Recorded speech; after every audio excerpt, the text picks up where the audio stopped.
hari ini uh, saya akan berbincang khusus dengan salah satu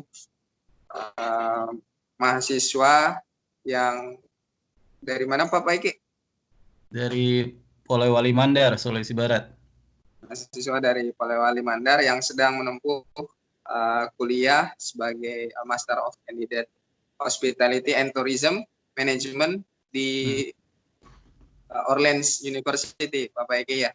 University of New Orleans. Oh, University of New Orleans. Ya, siap. Oke, ada beberapa pertanyaan Pak Paiki sambil kita ngobrol-ngobrol santai terkait banyak hal yang terutama ini apa yang sedang belakangan ini update yang ada di perkembangan di dunia saat ini. Nah, yang mau saya tanyakan yang pertama mengenai bagaimana situasi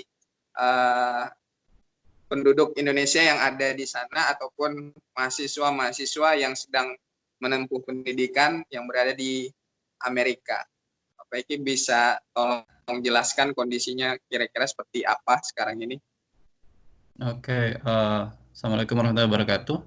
Oke, di sini sekarang ya, saya di New Orleans itu di state Louisiana.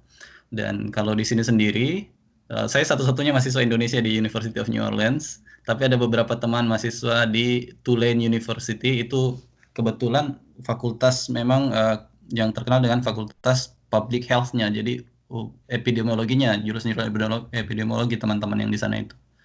Jadi kami semua baik-baik saja. Kemudian di state lain, di negara-negara bagian lain, kami semua mengalami hal yang sama sejak awal Maret atau akhir Februari itu sudah kampus dan sekolah-sekolah itu sudah pada tutup. Tapi kebijakan kampus dan sekolah-sekolah itu pada tutup itu berbeda-beda di setiap negara bagian. Saya sendiri mulai tutup kampusnya dan sekolah di sini mulai tanggal kalau nggak salah tanggal 16 Maret itu tutup resmi seluruh kampus dan sekolah. Jadi kami semua kerja melanjutkan kuliah online sampai pada ujian-ujiannya semua dan proyek-proyek lainnya semua online. Jadi sampai dan minggu tanggal 13 Mei ini adalah hari terakhir perkuliahan untuk semester spring. Saya kira begitu. Untuk mahasiswa yang lain, apakah masih sering berhubungan, kontek-kontekan via WA atau ada grup khusus antar warga negara Indonesia yang sedang menempuh pendidikan di Amerika? Betul sekali. Kalau saya sendiri kalau secara umum mahasiswa di Amerika ini tergabung di dalam Permias, Persatuan Mahasiswa Indonesia Amerika Serikat. Jadi itu pusatnya di Washington. Dan setiap minggu kami dikirimin survei, mengecek keadaan kami, kesehatan kami, bagaimana. Kemudian itu secara seluruh negara ya, nasional ya di sini. Kemudian saya juga mempunyai teman-teman dari grup sesama penerima beasiswa Fulbright, dan ada juga teman-teman penerima beasiswa lain dari LPDP. Jadi umumnya sesama mahasiswa Indonesia yang belajar melalui beasiswa yang banyak saya kenal di sini. Dan kami selalu kontak-kontak menanyakan apa kabarnya dan lain-lain. Ada grup WA dan survei-survei yang dikirim. Kemudian dari Konjen Republik Indonesia juga terus mensurvei keadaan kami, bekerja sama dengan Permias, dan bahkan sampai mengirimin sembako kemarin KJRI Houston. Kalau di negara bagian saya di bawah Konsulat Jenderal Republik Houston di Texas. Oke, untuk saat ini di New Orleans, apakah posisinya ada aturan lockdown atau seperti apa? Kalau di Indonesia kan kita namanya PSBB ya, pembatasan sosial berskala besar. Kalau di New Orleans? Iya, New Orleans sendiri sejak Februari kemarin itu sudah mulai ada terinfeksi, awal Maret sebenarnya sudah ada yang terinfeksi positif, tetapi di sini istilahnya bukan juga lockdown, dia cuma katakan stay home mandate. Jadi perintah untuk tinggal di rumah. Stay home mandate ini masih dibolehkan keluar, tapi cuma supermarket dan apotik. Yang lain tidak boleh. Boleh keluar misalnya asal sendiri. Misalnya ada yang jalan-jalan sore-sore sendiri di lapangan atau boleh. Saya kemarin mencoba pergi main bola di lapangan dengan 5 orang teman saya, langsung dibubarkan sama polisi. Jadi memang tidak boleh lebih dari 2-3 orang mungkin. Jadi kalau 1-2 orang kayaknya belum ditegur. Baik, kalau dilihat dari datanya, memang Amerika Serikat merupakan urutan pertama dalam kasus positif ya. Itu Betul. Nah, kira-kira Pak Eki, penyebabnya seperti apa kalau melihat dari kondisi yang ada? Apakah memang kurang disiplin? Karena kan kita melihat juga di sosial media banyak video-video yang beredar, uh, PSBB ini banyak yang tidak ditaati. Contoh, di Indonesia sendiri itu banyak yang masih keluar, masih sering tidak tinggal di rumah. Kalau di Amerika sendiri itu penduduknya seperti apa, Pak Paiki, kalau melihat dari sekitar tempat tinggal Pak Paiki? Oke, pertama kita belum terlalu tahu banyak mengenai jenis virus ini. Dan virus ini sebenarnya kalau saya lihat kota-kota yang terhantam dengan parah ini saya punya analisa sendiri, terhantam dengan parah di Amerika ini adalah kota-kota yang mengadakan pertemuan-pertemuan besar-besaran pada saat malam tahun baru. Termasuk di sini New Orleans ada festival namanya festival terbesar, salah satu festival terbesar di dunia, di Amerika, di dunia juga, namanya Festival Mardi Gras. Jadi itu ribuan orang berkumpul di bulan Februari di sini dari Cina, dari seluruh negara bagian, dan mereka setelah itu menyebar 1-2 minggu setelah itu meledak nih angkanya. Nah, di sini misalnya di Louisiana sudah 30 ribu sekarang, kalau nggak salah 30 ribu yang terinfeksi di kota, di provinsi ini saja, negara bagian ini saja 30 ribu, dan sudah 2 ribuan yang meninggal. Dan di beberapa kota sekarang malah protes, mereka sudah capek kayaknya tinggal di rumah, banyak yang protes untuk mau keluar rumah. Padahal jadi ya disiplinnya juga mereka, bahkan beberapa orang berpikir ini adalah konspirasi karena mereka tidak melihat langsung ada orang meninggal di sekitarnya, berpikir ini konspirasi. Jadi ada beberapa negara bagian turun ke jalan supaya dibebaskan dari stay home mandate. Jadi ada beberapa, kalau di sini sendiri meskipun angkanya masih tinggi, tanggal 15 Mei sudah dijadwalkan untuk bebas bisa keluar. Jadi saya nggak tahu bagaimana kebijakan publiknya di sini, tapi katanya kurvanya sudah flat, jadi bisa dibebaskan kembali tanggal 15 Mei. Namun di kepala seperti ketua gugus COVID-nya di sini secara nasional mengatakan ini kita belum tahu karena ini masih masuk musim panas ini, musim spring sama summer ini panas. Mungkin angkanya turun, tapi setelah musim panas kan musim gugur dan musim dingin kita nggak tahu angkanya bisa berubah lagi, naik lagi. Jadi mereka masih takut akan gelombang kedua, second wave. Jadi sama lah di Indonesia kurang lebih orang-orangnya juga tidak terlalu disiplin amat di beberapa negara bagian, tidak semuanya. Jadi di sini tidak bisa digeneralisasi seluruh Amerika, tapi per negara bagian. Jadi kebijakannya berbeda-beda setiap negara bagian. Oke.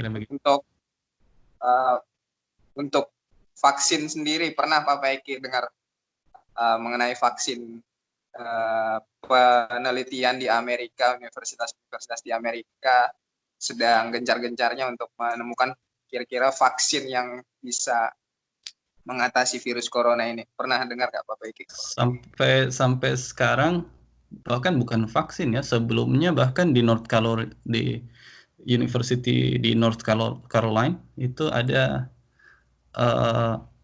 pembahasan tentang virus ini jauh, atau penelitian tentang virus ini jauh 2-3 tahun yang lalu, membahas tentang COVID ini yang hampir sejenis.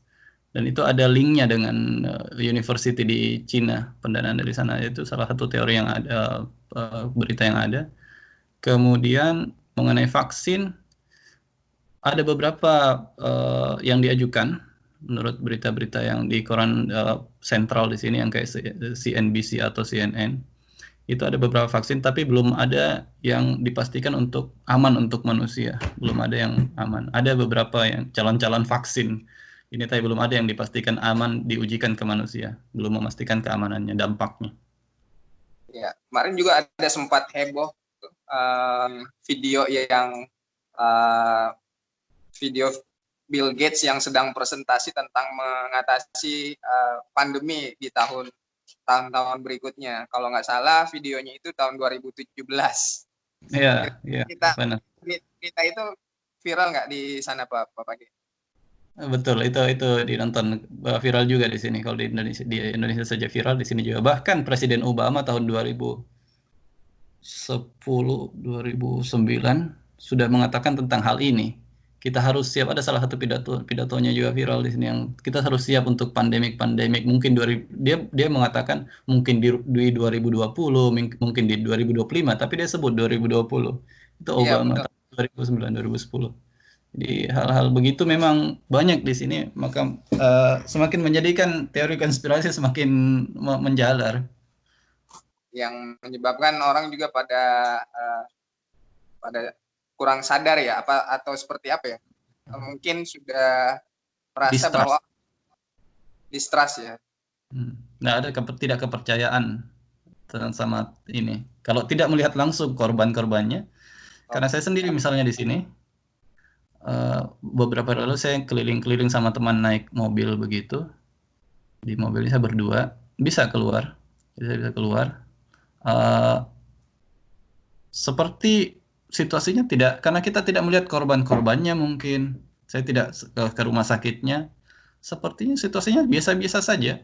Bahkan supermarket, ramai supermarket, cuma ada distance memang. Orang pakai mask sama hand sanitizer di mana-mana, dan memang ada di antriannya ada jaga jarak begitu, yang 7 feet, 7 kaki itu. 1,5-2 meter itu ada jarak yang begitu. Tapi selain kantor dan sekolah-sekolah yang tutup, semuanya kelihatan normal. Jadi banyak yang berpikir ini mungkin memang tidak ada. Meskipun nilainya angka didengar banyak. Jadi istilah work from home di sana ada juga ya. Maksudnya memang semuanya. Semua kantor tutup. Kecuali supermarket dan apotek. Kalau di tetangganya Pak Peki ada nggak yang kerja di perusahaan-perusahaan, kemudian harus bekerja dari rumah? Ada. Teman-teman di sini rata-rata kerja. Tetangga-tetangga di sini kerja, dan mereka kerja work from home semua. Jadi bahkan yang memang betul-betul libur, orang-orang dari industri pariwisata perhotelan dan public service misalnya pelayanan untuk KTP, SIM, itu tutup semua kantornya. Memang tidak ada pelayanannya. Dan memang tingkat okupansi hotel juga menurun Pak Peki ya? Bukan menurun, tutup. Habis tutup. Ya? Habis. Tutup. Itu yang saya heran di Indonesia yang mengatakan masih ada 30% okupansi. Wah, itu sudah luar biasa sekali karena di sini tutup. Mungkin karena di sini dipakai buat ini kali Pak Peki. Karantina ya. Karantina mungkin ya. Okupansi itu karantina. Di sini hotelnya ada satu hotel bintang 5 di sini di pusat kota, Sheraton, diubah menjadi rumah sakit COVID. Jadi saya belum lihat langsung, cuma saya lihat di berita lokal itu Sheraton Hotel diubah menjadi rumah sakit COVID sementara.